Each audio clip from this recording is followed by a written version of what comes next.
fica mais confortável. Aí as empresas vão ter 1 ano a partir do início da obrigatoriedade e não tendo multas por conteúdo.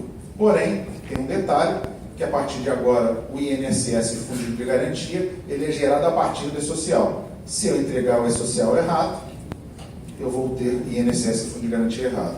Olha um ponto grande de atrito aí na relação de trabalho, né? Imagina os funcionários, né? Não tem o seu fundo de garantia depositado, ou houve alguma divergência, o arquivo foi, bateu, voltou, não consegui depositar o fundo de garantia. Olha o problema que vai gerar dentro da organização. Então, tudo isso precisa ser planejado e gerenciado. Isso não é uma coisa simples, isso tem que ser feito por empresas profissionais, né? Um suporte adequado. Algumas empresas vão ter o suporte interno, outras vão ter que externamente contratar, como é o caso até da Deloitte aqui, que eu sei que trabalha com isso. Então, vai buscar um suporte técnico confiável para exatamente movimentar e conseguir adequar e não ter nenhum problema, nem com o fisco e muito menos com seus colaboradores, que aí o prejuízo é muito maior. Nós mostramos como é que funciona o mercado, muitas vezes. Existem empresas, como eu estava comentando, empresas contábeis de consultoria que trabalham muito nessa área de departamento pessoal. Então, foi um outro grande trabalho que nós fizemos com o governo, para eles entenderem que existia esse mercado, porque ele acha que toda empresa tem um departamento pessoal lá dentro. Isso não é uma verdade, né? As maiores até tem, mas dentro das maiores existem algumas consultorias externas. E não é uma realidade absoluta que todo mundo faz seu dever internamente, não é assim que funciona, né? Então, existem birôs, existem empresa, a própria Deloitte também faz isso. Então, nós mostramos para o governo que existe um mundo diferente daquele que ele conhecia. Então, e o E-Social precisava ser aderente a todos esses universos empresariais. Não foi uma coisa muito fácil, mas a gente vem, nesse ano, trabalhando nisso. E da minha parte aqui, eu estou encerrando, vou passando para a Ângela, agora que vai falar um pouquinho mais com relação à aderência, né, e à implantação do E-Social nas empresas, e nós estamos à disposição, não só agora, mas posteriormente, está o meu e-mail, quem tiver alguma dúvida sobre o E-Social, nós estamos à disposição.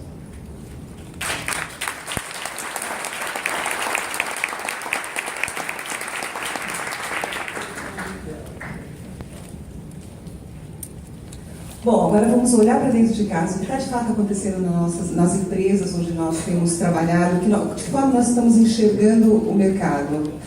E para isso foi muito importante ter uma visão dos riscos dos executivos. Então a gente consultou através de uma pesquisa, a Deloitte fez uma agenda dos 10 principais riscos gerenciados, ou que deveriam ser gerenciados pelos executivos, pelas empresas de uma forma geral. E desses 10 itens, nós constatamos que pelo menos 4 estão intimamente relacionados ao E-Social. São a aderência às regras, ou seja, a legislação, toda a parte trabalhista, a segurança da informação e toda a parte tributária e fiscal. Ou seja, já está na agenda, só que para traduzir essa agenda para dentro das empresas e se relacionar ao E-Social, tem uma série de riscos que têm que ser analisados e também que têm que ser implementados. E daí a gente vê como um dos principais pontos a qualidade da informação, ou seja, o que eu tenho de dado, o que eu vou migrar. Porque a partir do momento que você lança para uma base do E-Social, isso está sendo exposto, você está expondo. E quando você expõe a empresa, não é só a partir daquele momento, você está expondo pelo menos 5 anos. Em algumas situações, talvez mais do que isso. E daí tem toda a parte de políticas internas, ou seja, o que eu tenho que rever dentro da minha empresa, dentro da cultura organizacional, para justamente fazer que os prazos sejam atendidos, que a estrutura seja preparada para o E-Social. E daí toda a parte dos impactos trabalhistas, ou seja, eu estou de fato fazendo, a empresa está de fato executando da melhor forma, as tributações estão de acordo, estou seguindo as normas coletivas, estou seguindo de fato a CLT. E depois tem todas as incidências de tributo. A nossa legislação chega a ser muito clara a respeito de algumas incidências, por exemplo, dos bônus, algumas tratativas. Então, isso vai ter que ser analisado com bastante cuidado no momento de uma implementação do E-Social. E terceirização. Ou seja, o E-Social não é só para os empregados, mas para todos os ambientes relacionados ao trabalho.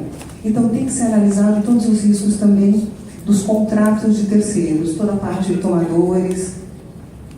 E, por último, as obrigações acessórias. O que acontece hoje? A gente tem um sistema com inúmeras obrigações que não se cruzam, que não se falam. Então, a partir do e-social, toda a sistemática de folha de pagamento, todas as informações, elas se cruzam com a DIF, com a DIPJ, com todos os demais. Então, a visibilidade dessas amarrações traduz também em risco para a empresa. E uma situação muito diferente de todos os SPED, de todas as outras obrigações que nós tivemos até hoje. Todas as áreas da empresa, exatamente todas, vão ser afetadas. Então, quando a gente fala de um SPED contábil, que ficou muito focado na contabilidade, envolve fiscal até o financeiro, mas agora o impacto organizacional na cultura da empresa é muito grande. Por quê? Envolve o funcionário vai ter acesso a 100% das informações. Então, a gente tem informações de recursos humanos, departamento pessoal, de tecnologia, toda a parte do jurídico, que são os processos administrativos, toda a parte financeiro-contábil, toda a parte de gestão de terceiros e toda a parte fiscal. Ele não é um movimento silencioso dentro das empresas. E daí a gente verifica que dentro desses impactos, não somente nas áreas, mas também tem um impacto nos processos organizacionais. Então, ele envolve pessoas, envolve tecnologia, envolve o processo, envolve a estrutura organizacional propriamente dita. E a gente vê na parte das pessoas, tem alguns pontos que tem que ser verificado, por exemplo, nós temos as pessoas adequadas. A partir do momento que a informação vai ficar disponível, o que eu estou causando, por exemplo, de problemas de motivação, problemas estruturais, ou seja, as pessoas estão fazendo de fato, em termos de estrutura, qual o nível de investimento necessário para que seja cumprido todos esses processos. Não é ter só um sistema de folha de pagamento ou só terceirizar.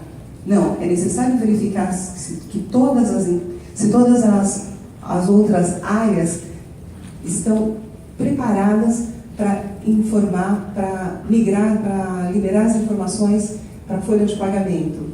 E depois você tem a estrutura organizacional e os processos, modelos de gestão. Uma vez que está envolvendo todas as áreas, qual o canal de comunicação?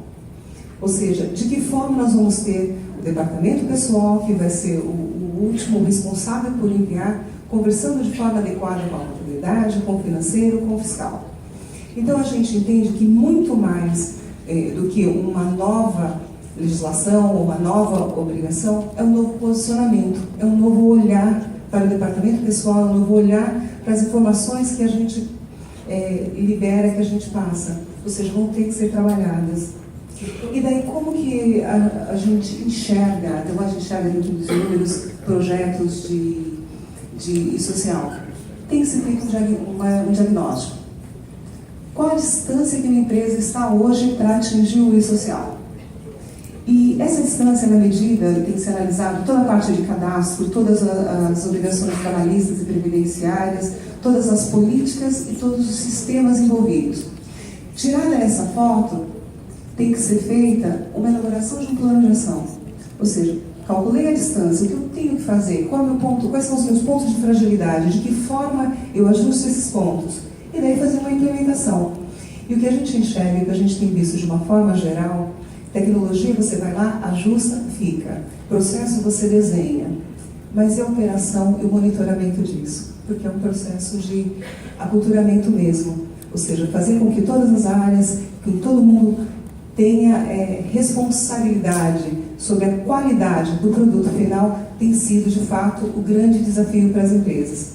Então, eu vou deixar com vocês, a gente vai passar essa apresentação, mas justamente para ter mais recado. Está aí para acontecer, tem um ano que seja, mas durante esse ano tem muito trabalho, tem que analisar de fato. Eu vejo que as pessoas, à medida que teve a postergação, pelo menos essa última agora, todo mundo tirou o pé do acelerador. Então, eu acho que fica uma mensagem de que tem que ser revisitado o tema, tem que ser olhado, porque a gravidade, o nível de exposição das empresas tem sido, de fato, bastante grande, e eles estão fazendo algumas mudanças de forma paulatina, como o novo CAGED agora, como algumas outras obrigações, justamente para preparar para o e-social. Então, a nossa mensagem é de olhar para dentro de casa, verificar exatamente qual a distância e trabalhar para que não tenha nenhum risco futuro, nenhuma exposição indevida da empresa. Muito obrigada.